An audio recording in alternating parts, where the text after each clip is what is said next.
중세 로마 시대에 지어진 대형 아치 건축물이 낡아서 무너질 위험에 처했습니다. 전국 각지에서 전문가들이 모여서 대책회의를 했는데요. 뾰족한 수가 없으니 사고가 나기 전에 아예 부수자고 하는 의견이 많았습니다. 그때 한 고수가 묘안을 냈는데요. 벌어진 아치 몇 군데에 돌을 올려놓자는 것이었습니다. 사람들은 벌쩍 뛰었습니다. 그러나 하중을 계산한 고수는 돌 몇 개로 무너질 뻔한 건물을 더 견고하게 만들어냈습니다. 금방 무너질 것 같은 아치에 어떻게 돌을 올리려고 생각이나 하겠습니까? 그런데 거기에 돌을 올려놓으면 오히려 더 안전해진다고 합니다. 물론 위치를 잘 잡아야겠죠. 이때 잡는 돌의 위치는 지식과 기술에 의한 것이지만 무너질 것 같은 구조물 위에 돌을 얹는다는 발상은 삶에서 빚어진 지혜의 덕분일 것입니다. 아우슈비츠 포로 수용소에서 생사의 갈림길을 거쳐 나온 정신과 의사 프랑클은 그의 극적인 삶을 반영이라도 하듯이 이렇게 전율적으로 말합니다. 금방 무너질 것처럼 약해진 아치에 돌을 더 올려놓으면 안전해지지요. 인간의 영혼도 이처럼 어떠한 한계 내에서는 하중을 겪음으로써 오히려 더 강건해지는 것 같습니다.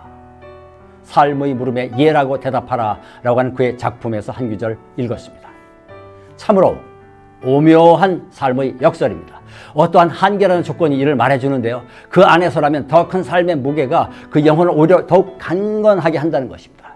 그런데 여기서 우리는 더 강건해진다는 것에 관심하기에 앞서서 한계에 먼저 주목해야 합니다. 먼저 겸손하게 한계를 인정하자는 것이죠.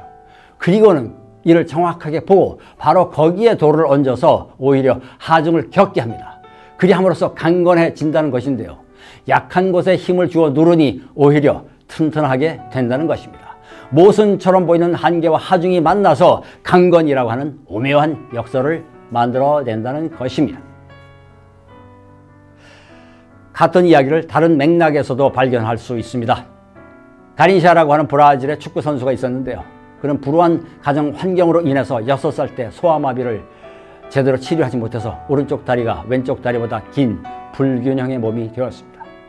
그러나 이런 장애도 불구하고 그는 오히려 이를 무기로 삼아서 축구를 했습니다. 휘청거리는 드리블로 경기장을 뛰어다녔습니다. 기울어진 자세로 뛰다 보니 상대 선수들이 그가 발을 차는 방향을 예상하기 어려웠는데요. 그 덕분에 그는 오히려 더 잘 뛸 수 있었고 월드컵에서의 우승은 물론 20세기 최고의 축구 선수 중 한 명으로 추앙받았습니다. 여러분은 만약 위대한 인물이라 칭송되는 사람을 만났을 때 어떤 태도로 그를 대하실 건가요? 물론 우리 시대는 옛날처럼 위인이라 말할 수 있는 사람들이 흔치 않기는 하지만 그래도 인류 사회에 기여했다거나 훌륭한 업적을 이뤄낸 사람들을 찾을 수 있지는 않을까 싶은데요. 어찌됐건 그런 사람들을 대할 때 대부분의 사람들은 대체로 긴장을 하곤 합니다. 우선 그 권위에 저절로 고개가 숙여지거나 때로는 높이 우러러 보기도 하죠. 그러면서 우리는 눈앞에 보이는 위대함이 마치 하늘에서 뚝 떨어지거나 땅에서 바로 솟은 듯이 보게 됩니다. 말하자면 위대함의 정도가 높을수록 우리는 그 인물에 대한 평가를 실제 이상으로 신화화하게 되는데요. 이러다가 전통이 형성되면 아예 그 인물을 신격화하기도 합니다. 그러나 그들의 위대함은 하늘에서 떨어진 것도 아니고 땅에서 솟아오른 것도 아닙니다. 오로지 삶에서 빚어진 것입니다. 위대함은 타고난 강점을 확대하고 증폭한 결과라기보다는 약점과 씨름하면서 이루어진 결과입니다.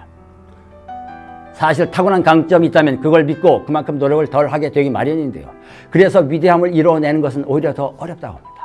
그러나 약점은 약점이지만 바로 그렇기 때문에 스스로를 갈고 닦아 위대함을 향하게 한다는 것입니다. 그리고 이것이 바로 우리의 감동을 일으키는 이유입니다. 하지만 왜 우리가 남에게서만 감동을 받아야 하나요?